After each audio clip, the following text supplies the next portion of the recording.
Visagentas. Um livro de Yacy Gomes e Renata Sektovic. A face da moça. A história que o soldado Vinícius contava era que, em um dia de folga, ele decidiu ir do bairro do Marco de volta para o alojamento a pé. Era madrugada, mas ele não tinha medo de nada, nem de vivos, muito menos de visagem.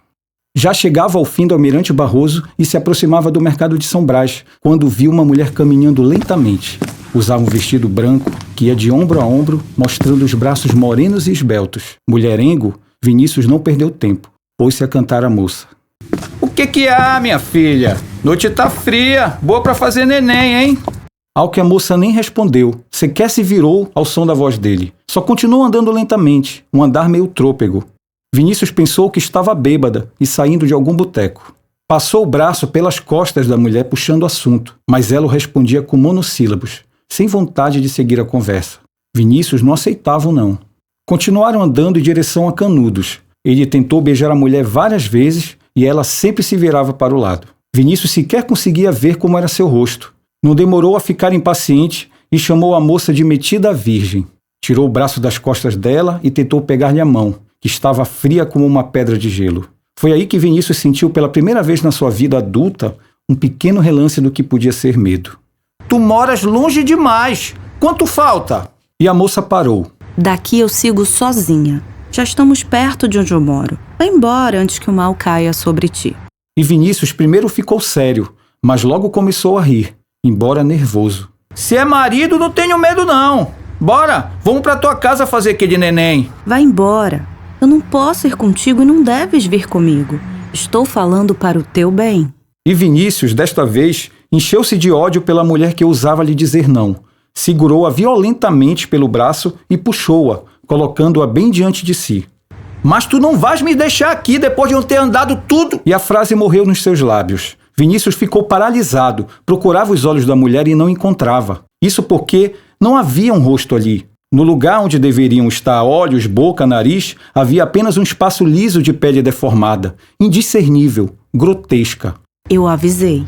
A mulher se soltou com facilidade dos braços dele e dobrou a esquina. Vinícius conseguiu sair do torpor em que estava para segui-la. Mas não havia nada exceto o cemitério Santa Isabel e um silêncio sepulcral. Pensou que ela pudesse ter entrado em uma das casinhas próximas, mas sabia que não tinha dado tempo. A moça realmente tinha sumido. Ao menos essa era a história que Vinícius contava para todos, em especial na mesa de bar, cercado pelos amigos. Mas esses tempos ficaram para trás. Vinícius, hoje casado, com 5 filhos e filhas, 7 netos e netas, já está bem idoso e não caminha por aí. Anda em uma cadeira de rodas por causa das dificuldades de locomoção. Depois que a esposa morreu, os filhos o colocaram nesta casa de repouso. Eu sou o enfermeiro dele, a quem ele contou esta mesma história milhares de vezes. Exceto ontem. Era uma tarde de quinta-feira, dia de finados. Para nós, na casa de repouso, feriados não faziam muita diferença. A maioria dos idosos já não saberia discernir um dia útil do final de semana. Eu estava na escala para trabalhar naquele feriado específico. Fui ao quarto do seu Vinícius ajudá-lo a subir na cadeira de rodas e fazer higiene pessoal, para em seguida tomar café com todos. Fiquei surpreso ao encontrá-lo já arrumado, sentado na cama, olhando para o canto vazio do quarto. Usava uma camisa azul de botão e uma calça cinza. Ainda tinha um pouco do porte de militar, mas nem de longe era o mesmo homem posando sorridente ao lado da esposa na fotografia que ficava na mesa de cabeceira. Antes que eu pudesse falar qualquer coisa, ele disse: Sente aí, jovem. Preciso contar essa história para alguém. Eu sabia que viria novamente a história da moça sem face, mas dessa vez foi diferente. Ele contou outra versão. Mas tu não vais me deixar aqui depois de eu ter andado tudo. E a frase morreu nos meus lábios. Fiquei paralisado. Procurava os olhos da mulher e não encontrava. Isso porque não havia um rosto ali. No lugar onde deveriam estar olhos, boca, nariz, havia apenas um espaço liso de pele deformada, indiscernível, grotesca. Mas o quê? Eu avisei, Vinícius. Meu alvo não era tu e não quero que seja.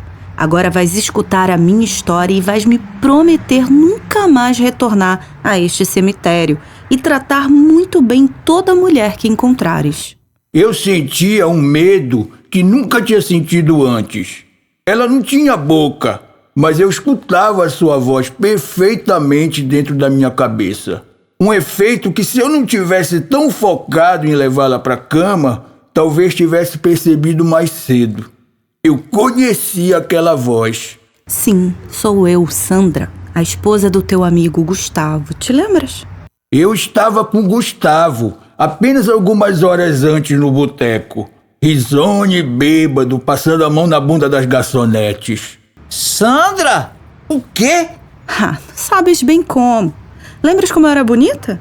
Eu adorava me arrumar, usar vestidos decotados, perfumes e batons. Eu fazia isso pra mim, mas o Gustavo não aceitava. Ele achava que eu fazia isso para atrair a macharada. Ele começou a mandar no que eu vestia e, pior, começou a me dar tapas quando a gente discutia.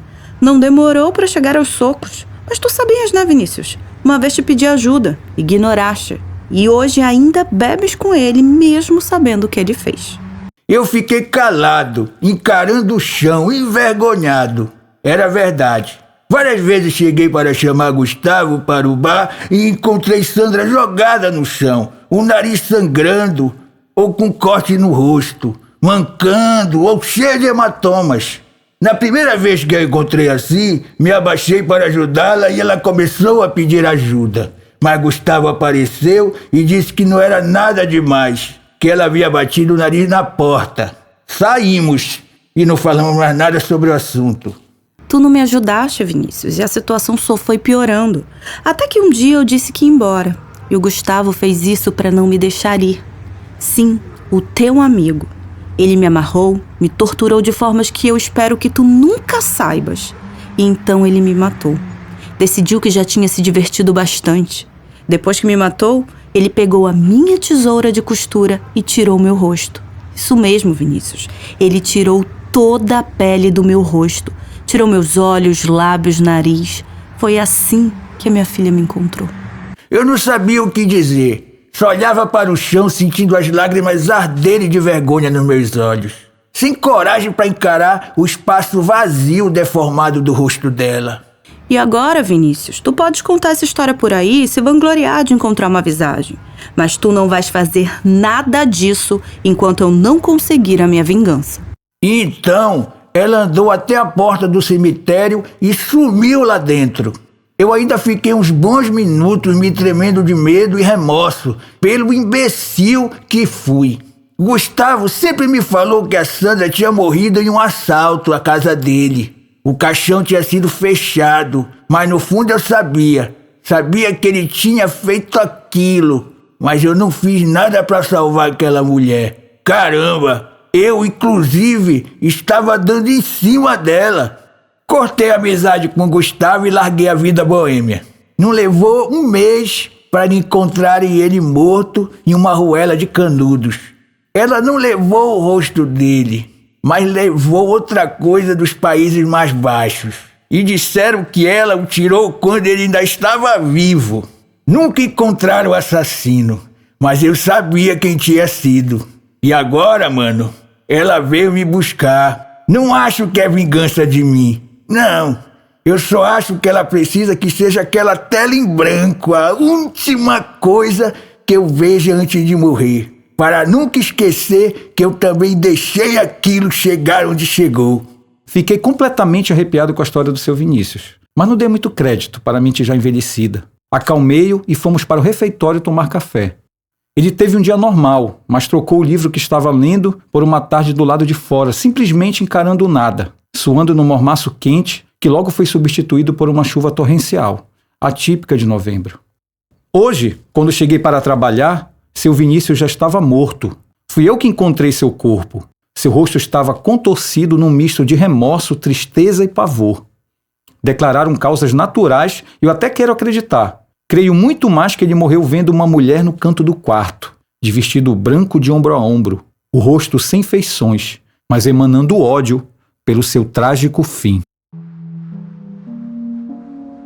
Título: Visagentas. Ano de produção: 2024. País de origem: Brasil. Produção e criação, Iaci Gomes e Renata Sekdovic. Revisão editorial, Jennifer Iara. Pesquisadora em saberes ancestrais, Daniele Souza. Gravação e sonoplastia, Pupunha Estúdio. Com as vozes de Sônia Ferro, Félix Robato e Maria Helena Robato. Assessoria de imprensa, Jobson Marinho. Fotografia, Priscila Salles.